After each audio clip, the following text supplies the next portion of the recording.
बिस्मिल्लाहिर्रहमानिर्रहीम। इस video lecture में फ़र्स्ट ईयर फ़िज़िक्स के PK board chapter 3 forces and motion की एमसीक्यूज सॉल्व करते हैं।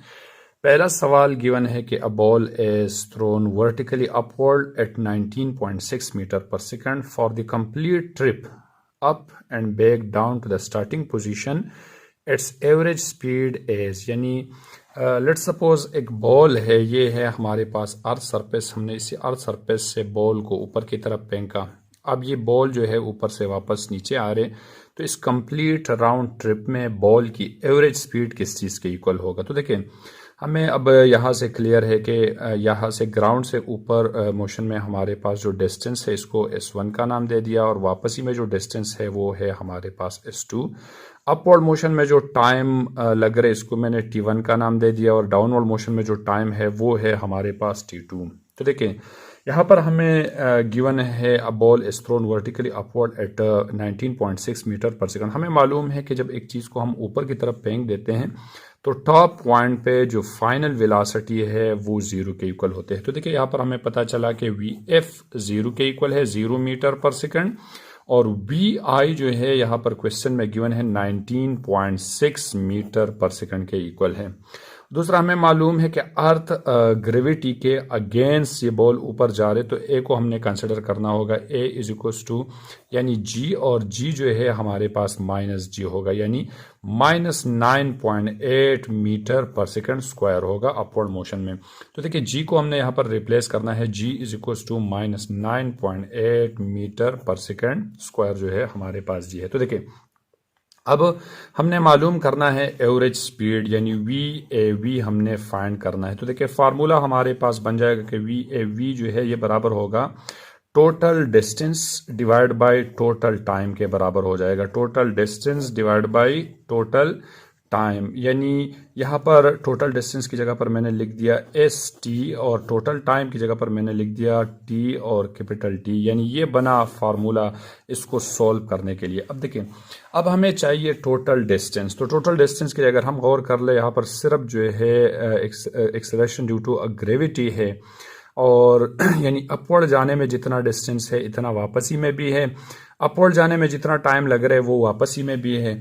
तो अगर हम यहाँ पर लिख दें कि टोटल टाइम जो है ये बराबर होगा total time is equal to T1 plus T2। तो इसको मैंने लेट सपोज इक्वेशन 1 का नाम दे दिया, ये बना हमारे पास इक्वेशन 2, और टोटल डिस्टेंस जो है यहाँ पर बराबर हो जाएगा T1 S1 प्लस S2 के इक्वल हो जाएगा, और ये बना हमारे पास इक्वेशन 3।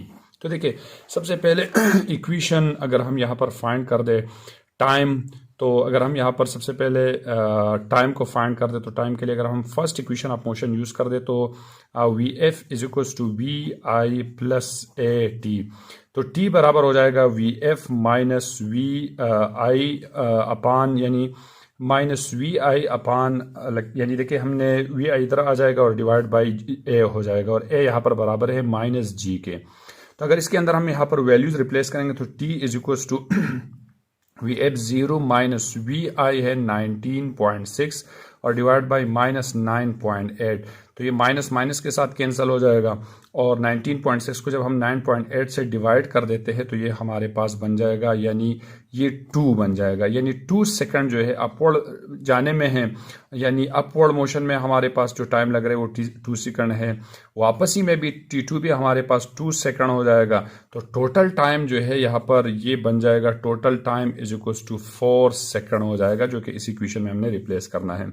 अब अगर हम डिस्टेंस फाइंड कर दे तो S1 is equal to VIT plus half AT square हो जाएगा। तो देखिए, S1 is equal to VI जो है हमारे पास इनिशियल 19.6, टाइम जो है ऊपर जाने में 2 सेकेंड, और एक ही जगह पर हमने -G पुट करना है, -9.8, तो प्लस माइनस के साथ माइनस हो जाएगा, और हाफ एक ही जगह पर जो है यहाँ पर 9.8 आ जाएगा, और T स्क्वायर जो है अगेन हमारे पास T स्क्वायर हो जाएगा। तो देखिए जगह अगर इसके साथ मल्टीप्लाई करेंगे तो S1 हमारे पास बन जाएगा तकरीबन ये 39.2 हो जाएगा, और ये 2 स्क्वायर के साथ ये 4 बन जाएगा, यानी 4 को हम 2 से डिवाइड करेंगे तो 2 बन जाएगा, यानी 9.8 जब 2 के साथ मल्टीप्लाई हो जाएगा तो ये -19.6 हो जाएगा, यानी S1 डिस्टेंस जो है ये भी बन जाएगा हमारे पास 19.6। जितना S1 इतना है तो S2 भी हमारे पास 19.6, ये भी जो है तकरीबन बन जाएगा हमारे पास 19.6 मीटर जो है S1 है, और S2 भी हमारे पास इतना है। दोनों को ऐड करके तो टोटल ST जो है ये बराबर हो जाएगा, दोनों को ऐड करके ये 39.2 मीटर हो जाएगा। तो देखिए अब इक्वेशन 1 के अंदर अगर हम वैल्यूज रिप्लेस करेंगे, यानी ST जो है ये है 39.2 और डिवाइड बाय टोटल टाइम जो है यहाँ पर ये बराबर है 4 सेकंड के। जैसे कि अगर इसको हम इससे डिवाइड कर देते हैं तो हमारे पास जो आंसर बन जाता है वो 9.8 मीटर पर सेकंड। यानी यहाँ पर जो टाइम कंज्यूम हो रहे हैं यानी जो एवरेज स्पीड है बॉल का वो 9.8 मीटर पर सेकंड होगा। तो यहाँ पर जो बी है वो करेक्ट ऑप्शन है। यानी सबसे पहले हमने टोटल टाइम फाइंड किया, टोटल डिस्टेंस फाइंड किया, फिर टोटल डिस्टेंस को हमने टोटल टाइम से डिवाइड किया, तो 9.8 मीटर पर सेकंड जो है यहाँ का सोल्यूशन बन जाएगा। क्वेश्चन नंबर 2 बता रहे कि if you throw a ball downward then acceleration immediately after having your hand assuming no air resistance as. तो देखिए हमने एयर रेजिस्टेंस को कंसिडर नहीं करना है, तो हमें पता है कि यहाँ पर जो एक्सेलरेशन है वो सिर्फ acceleration due to a gravity होगा, और डाउनवर्ड मोशन में हमें मालूम है कि जब एक चीज़ ऊपर से नीचे जाते हैं या नीचे से ऊपर, तो यहाँ पर एक्सेलरेशन जो है ग्रेविटी के इक्वल होते हैं, और डाउनवर्ड मोशन में ग्रेविटी की value toward the gravity 9.8 metre per second square होते हैं। तो यहाँ पर जो ए है वो करेक्ट ऑप्शन है। क्वेश्चन नंबर 3 बता रहे कि the time rate of change of momentum give, यानी time rate of change of momentum जो है किस चीज़ के इक्वल है। तो हमें मालूम है कि rate of change of momentum जो है विद रिस्पेक्ट टू टाइम, तो रिस्पॉन्सिबल फैक्टर होगा हमारे पास फोर्स, यानी F is equal to delta P divide by delta T। Rate of change of momentum जो है ये फोर्स की वजह से होते हैं, तो यहाँ पर जो करेक्ट ऑप्शन है वो ए है। क्वेश्चन 4 बता रहे कि the area between the velocity time graph is numerically equals to, यानी area between velocity time graph में न्यूमेरिकली किस चीज़ के इक्वल होते हैं। तो लेट्स सपोज ये है हमारे पास एक वेलोसिटी टाइम ग्राफ है। तो देखिए वेलोसिटी टाइम ग्राफ का जो एरिया है, एरिया के अंदर हम ऐसा क्या करते हैं कि एरिया के अंदर जो है हम लेंथ यानी वन साइड को दूसरी साइड के साथ मल्टीप्लाई करते हैं। अब इस ग्राफ का वन साइड जो है यहाँ पर वेलोसिटी के इक्वल है और दूसरा साइड जो है ये टाइम के इक्वल है, यानी एरिया जो है हमारे पास यहाँ पर बना A is equal to B multiply by T। So this is equation 1। अब हमें मालूम है वेलोसिटी का इक्वेशन के V is equal to displacement upon time, velocity is equal to displacement upon time, यानी displacement is equal to V multiply by T हो जाएगा।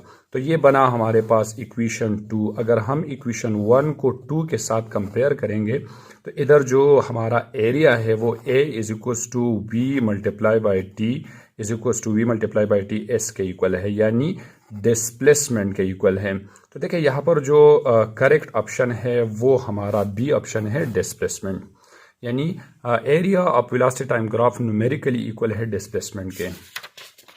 Question number 5 बता रहे कि if the slope of velocity time graph gradually decrease then the body is said to be moving with, यानी हमें बता रहे कि स्लोप है वेलोसिटी टाइम ग्राफ का, ये है वेलोसिटी और ये है हमारे पास टाइम, और स्लोप जो है ग्रेजुअली डिक्रीज हो रहे, यानी स्लोप कुछ इस तरह से हमारे पास बन रहे। तो देखिए हमें मालूम है कि फर्स्ट क्वाड्रेंट में पॉजिटिव जहाँ पर एक्स भी हमारा पॉजिटिव हो और वाई भी पॉजिटिव हो, और इस तरह से फर्स्ट क्वाड्रेंट के अंदर जब एक चीज़ स्पीड अप हो जाते हैं, यानी इसका जो स्पीड है वो इंक्रीज हो जाते हैं, इसका एक्सेलरेशन जो है पॉजिटिव एक्सेलरेशन होगा, और जब स्पीड हमारे पास डिक्रीज हो जाते हैं, डाउन हो जाते हैं, तो इसका एक्सेलरेशन जो है ये नेगेटिव एक्सेलरेशन होगा अगर हमारे पास दोनों पॉजिटिव एक्स एक्सेस में हो। तो देखिए अगर हम यहाँ पर गौर कर ले, टाइम और बी जो है एक फर्स्ट क्वाड्रेंट के अंदर है, यानी यहाँ पर स्पीड डाउन हो रहे, तो स्पीड जब डाउन हो रहे डिक्रीज हो रहे स्पीड, तो यहाँ पर जो एक्सेलरेशन है वो एक्सेलरेशन हमारा नेगेटिव होगा, नेगेटिव एक्सेलरेशन होगा। तो यहाँ पर जो करेक्ट ऑप्शन है वो बी है, negative acceleration.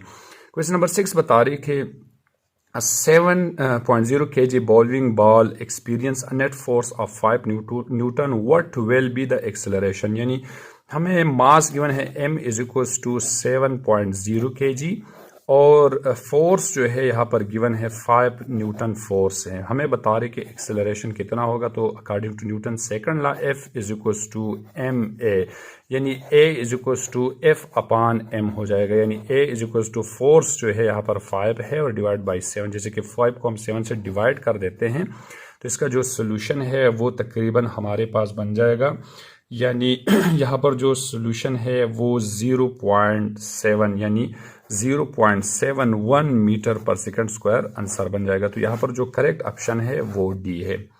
Question number 7। Question number 7 बता रही कि SI unit of impulse as, impulse का हमने SI यूनिट बताना है। तो देखिए जगह अगर हम इम्पल्स की इक्वेशन पे गौर कर दे तो impulse represented by J and is equals to force multiply by delta T, यानी फोर्स जो है न्यूटन और टाइम जो है सेकंड, यानी इम्पल्स का जो SI यूनिट है वो है हमारे पास न्यूटन और सेकंड जो है इसका यूनिट है, यानी बी करेक्ट ऑप्शन है। क्वेश्चन नंबर 8 बता रहे कि a ball with original momentum of 4 kg meter per second, यानी ओरिजिनल इनिशियल मोमेंटम जो है PI is equals to 4.0 kilogram meter per second जो है हमारे पास इनिशियल मोमेंटम है। Hit a wall and bounces straight back without losing any kinetic energy, यानी without losing kinetic energy में कोई लॉस नहीं है।